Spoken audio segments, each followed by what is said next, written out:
Começa agora. Diário Econômico PicPay. Uma análise das principais informações que impactam os mercados, A economia global e do Brasil. Apresentação Marco Caruso. Olá pessoal, bom dia. Hoje é quinta, 14 de setembro de 2023 e esse é o seu Diário Econômico. Quarta foi mais um dia bacana para a gente testar convicções e garantir que quem tem muita opinião sobre o cenário econômico global está, na verdade, mal informado. A inflação americana confirmou a sua maior alta mensal em mais de um ano, com os núcleos subindo mais do que o esperado, os preços que o Powell, o presidente do Fed, gosta de olhar e que a turma ali apelidou de supernúcleo, teve a sua maior alta desde março desse ano, mas a resposta dos mercados no primeiro momento foi positiva. Só que para no final do dia terminar perto da estabilidade, como foi o caso ali da Bolsa Americana e do dólar contra uma cesta de moedas de países desenvolvidos, o chamado DXY. E vejam que no caso do SP500, por exemplo, foram setores que são tradicionalmente mais defensivos, como serviços públicos e bens de consumo mais básicos, que ficaram entre os melhores desempenhos. O Ibovespa foi pelo mesmo caminho e subiu só 0,2% no dia.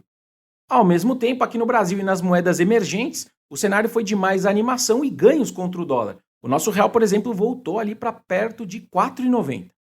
Parte disso pode ser por conta do aumento marginal na chance do Fed não subir os juros na reunião de novembro, na precificação ali da renda fixa. A chance antes do dado era de 55% e agora passou para 58%. Bom, mas independente do que um mercado ou outro achou, olhando só para a inflação americana divulgada, eu penso duas coisas. A primeira é que a comunicação do Fed semana que vem vai ter que manter na mesa a chance deles subirem de novo de fato. O custo é baixo, na minha cabeça, deles continuarem atrelando as suas decisões dado a dado, reunião após reunião. Só que também é fato que isso não é muito diferente do que eu já achava antes do número. Então, segue o jogo, não tem tanta novidade aqui. Enfim, mudando agora para Brasil, vale a gente explorar alguns pontos contraditórios que tem vindo ali de Brasília. Do lado positivo, eu achei importante a notícia de que finalmente o Ministério do Planejamento vai trazer à luz do sol, como virou moda falar por lá, algumas despesas públicas, a sua eficiência, a qualidade dessas despesas, etc. Eles oficializaram ontem um grupo de trabalho instituído por uma portaria no Diário Oficial. A ideia é propor uma metodologia para institucionalizar esse processo de revisão de gastos e também indicar opções ali de economia de recursos públicos. A ministra Simone Tebet, de fato, levou alguns craques ali para o time dela que entendem bastante desse assunto. Eles têm agora, então, um ano para concluir o trabalho.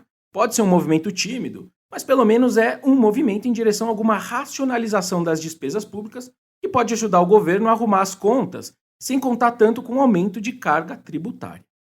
Ao mesmo tempo, do lado negativo, acho que é importante a gente reconhecer que o ceticismo dos analistas com o orçamento do ano que vem tem crescido. E isso tem ido além daquela dúvida que eu sempre trago aqui para vocês sobre a capacidade da Fazenda de achar 170 bilhões de reais de arrecadação extra dando sopa por aí. 3 pontos têm surgido cada vez mais nas conversas que eu tenho tido ali de bastidores com economistas, consultorias políticas e as famosas fontes de Brasília. A primeira é que tem despesas importantes estimadas para o ano que vem que parecem subestimadas ali para ajustar justamente o projeto à meta fiscal. Previdência e Bolsa Família podem servir de exemplo aqui, pode se gastar mais provavelmente no ano que vem. Número 2 é que parece que tem uma pressão crescente no Congresso por matérias com impacto fiscal relevante também. O pessoal tem citado aí uma PEC que amplia repasses para o Fundo de Participação dos Municípios, um projeto de lei que aumenta o limite de faturamento para enquadrar a empresa no Simples e também outro que desonera setores e reduz contribuição previdenciária dos municípios. Se você somar tudo isso, pode dar aí perto de 50 bilhões a mais de despesas para o ano que vem, E por último, também teve congressista incomodado com o fato de não ter tido uma cerimônia pública de posse dos novos ministros ali do PP e do Republicanos no Palácio do Planalto, como é de praxe. Essa sensação de desprestígio, vamos dizer assim, pode empurrar alguns deputados a se dizerem independentes desses dois partidos, mesmo com esses partidos contemplados nos ministérios.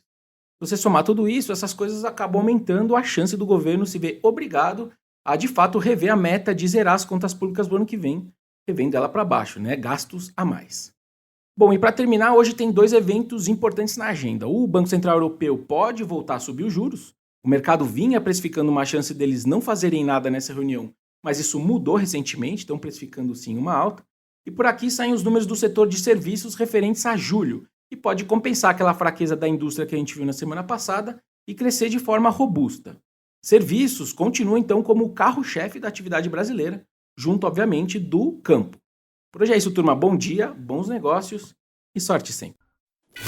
Você ouviu? Diário Econômico PicPay. Uma análise das principais informações que impactam os mercados. A economia global e do Brasil. De segunda a sexta, às 6 da manhã, no Spotify e YouTube.